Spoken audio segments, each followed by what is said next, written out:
The small-town diner sat under the sleepy orange glow of the morning sun, its windows fogged from sizzling bacon and coffee steam. It was one of those places where everyone knew everyone, except him. He walked in slow, heavy boots on tile, jacket torn, beard unshaven, eyes tired from miles of road. A single patch on his vest read Reaper's MC.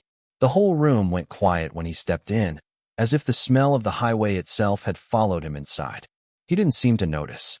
He just sat at the far corner booth, staring at the menu he couldn't quite afford. Behind the counter, the waitress, small, warm smile, hair tied in a messy bun, noticed the way his hands shook slightly when he reached for his wallet. He ordered black coffee, eggs, and toast, the cheapest thing on the menu, then leaned back and rubbed his face. She could tell. He wasn't just tired. He was empty. When the bill came, he hesitated, opening his wallet and staring at a few crumpled bills. He counted twice. It still wasn't enough. She walked over gently, voice kind. "Rough day." He looked up, embarrassed. "Rough life," he muttered. "Guess I'll just take the coffee. I'll pay you back for the rest next time." She smiled softly. "You look like you've been riding a long way. You eat. Coffee's on me. So's breakfast." He frowned. "Ma'am, I don't take handouts." "It's not a handout," she said. "It's breakfast." He studied her face for a moment, tired eyes, but kind. There was no pity there, just something he hadn't felt in a long time. Respect. Slowly he nodded. Then thank you. He ate quietly, like a man who hadn't tasted peace in months. When he finished, he stood and left $1 under his cup. Before leaving, he turned back and said, "You didn't ask my name." She smiled. "Didn't need to. Just glad you ate." He nodded once, then walked out into the dawn, the sound of his motorcycle echoing down the quiet road. The next morning, just as the sun broke over the hills, the ground began to tremble. Deep, rolling thunder. The waitress looked up from her coffee pot, confused. Then she saw them. A line of motorcycles stretching down the road, engines roaring like a storm made of steel. The customers inside turned to the window in shock as 20 riders pulled up outside the diner, chrome flashing under the morning light. At the front was the same man, now clean-shaven, his jacket fixed, eyes clear. He stepped off his bike and walked straight to the door. When the bell jingled, every head turned. He smiled faintly and said, "Told you I'd pay you back." The diner went completely silent. Forks paused midair, coffee cups froze halfway to mouths. All eyes turned to the door, where the man now stood, taller somehow, stronger, and not alone. The deep rumble of 20 bikes still echoed from outside, vibrating through the floor like thunder refusing to fade. The waitress blinked, unsure what to say. You didn't have to come back," she said softly, her voice trembling just a little. He smiled faintly, the kind that carried both warmth and weight. "Yeah, I did," he said. "Yesterday, you fed a man who didn't deserve your kindness. Today, I'm making sure you know what it meant."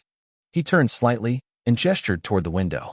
One by one, the bikers began to step off their motorcycles. Massive men with vests marked by the same emblem, Reaper's MC. They weren't the kind of men you saw every day, faces scarred by road and time, tattoos crawling up their necks, but every single one stood tall and quiet, waiting for a signal. The waitress blinked as the man reached into his jacket and pulled out a small envelope. He placed it gently on the counter in front of her. "This is for you," he said. She frowned. "What's this?" He nodded toward it. "Open it." Her fingers shook as she peeled it open. Inside was a thick stack of bills, far too many to count quickly. "No," she whispered. I can't take this." He smiled softly. "You didn't ask me what I did before I came here. You just helped. You saw a man, not a mistake. That's rare. The boys outside. They all know what that feels like, being judged before anyone bothers to look." She looked from the envelope to him, still speechless. I just did what anyone would have done." He chuckled. "That's the thing, sweetheart. Almost nobody does." He turned toward the door, but before walking out, he called over his shoulder, "You still serving breakfast?" She blinked, then laughed nervously. "Always." He grinned. "Then we'll take 20 orders. Eggs, toast, coffee for all." Her mouth fell open. 20. He shrugged. "We pay good. Promise we'll behave." The other bikers chuckled as they began filing in, filling every booth, the diner suddenly alive with noise and laughter. One of them called out, You're the lady who fed our brother, huh? Guess that makes you family now. She blushed, trying not to smile. Family, huh? That's a first. Brick, as she'd later learn his name was, leaned against the counter. Get used to it, he said. Once a Reaper owes you, you never ride alone again. The bell jingled as the door swung shut behind the last biker. The entire diner felt different now, louder, safer, warmer. The kind of place where no one would dare raise their voice against kindness again. And for the first time, the waitress didn't feel invisible. She felt seen. The sound inside the diner was like nothing the small town had ever heard. The laughter of 20 rough men mixing with the hiss of coffee pots and the smell of frying bacon. Every booth was filled with black leather and road dust. Chrome helmets lined the counter, and sunlight from the window glinted off metal rings and chains. The waitress, still overwhelmed, hurried between tables with plates stacked high, her heart racing, not from fear this time, but disbelief. She'd spent years serving strangers who barely looked at her, yet these men, who the world called dangerous, treated her like she mattered. Ma'am, you got the hands of an angel, one of them said as she refilled his mug. She smiled nervously. You boys sure know how to make a girl blush. Another biker laughed. We've been riding 3 states. We've seen rain, snow, and cops who don't like our faces. But this, he waved his fork toward the food. This feels like home. Brick sat at the corner booth, quiet, watching it all. Every so often, his gaze drifted to her, the way she smiled at everyone the same, the way her kindness seemed to light up even the hardest faces around him. He hadn't seen that kind of peace in years. When she brought him his plate, he nodded toward the envelope she'd left on the counter. You keep that, all right? It's not just money. It's a thank you from every man out there who's ever been treated like trash till someone looked past the jacket. She hesitated. What exactly are you guys? Brick's eyes softened. We're not saints. We've done things we don't brag about. But when we see good, we protect it. You showed one of us mercy yesterday when he couldn't even look himself in the mirror.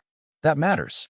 A few locals had gathered outside by now, peering in through the windows, shocked to see the infamous Reapers laughing over pancakes and tipping the waitress like she was royalty. The sheriff's car pulled up across the street. He stepped out, resting his hand on his belt, watching cautiously. One of the bikers noticed. Boss, he muttered, nodding toward the window. Brick didn't move. Let him watch. We're not here to fight. The waitress followed his gaze, her heart tightening. You think he'll cause trouble? Brick shook his head. Not if he's smart. And he was right. The sheriff just stood there a moment longer, then nodded respectfully before driving away. He'd heard the stories, but this didn't look like chaos. It looked like peace. By the time the plates were cleared, every man had left a wad of cash on the table, some 20s, some hundreds. The waitress tried to protest. You've already done too much. Brick cut her off with a quiet grin. No, you gave us something money can't buy. She frowned. What's that? Humanity, he said. And coffee that doesn't taste like dirt. The men burst out laughing as the engines outside roared to life again. The windows rattled, the air filled with thunder and warmth.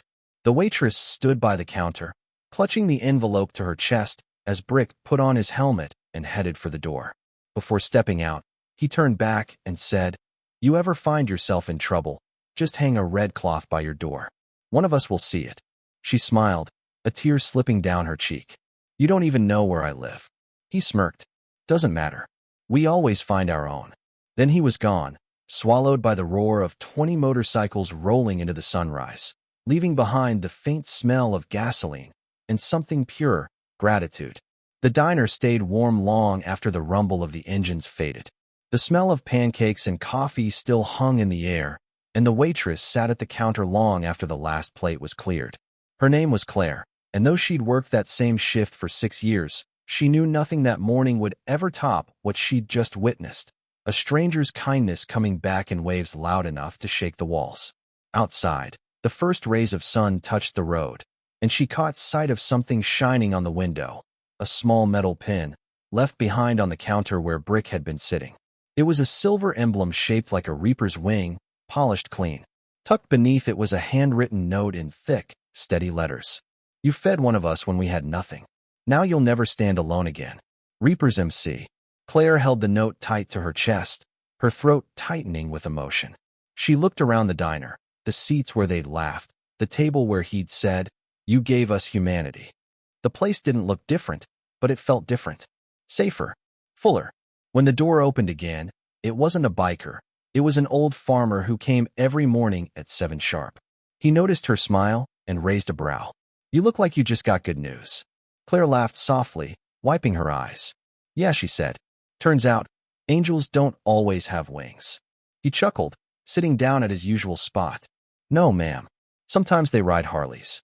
She laughed again, heart lighter than it had been in years. As she poured his coffee, she caught her reflection in the chrome of the machine. Same uniform, same apron, but something inside her had changed. She didn't just serve food anymore. She served hope. Outside, miles away on the open highway, Brick rode with his crew, the morning sun gleaming off chrome and leather. The world passed in a blur, but for once, he didn't feel like he was running from his past. He was riding towards something good, something that had started with one simple act of kindness. He looked over his shoulder at his brothers, the engines roaring in unison, and shouted over the wind, "Remember her face, boys." That's what good looks like.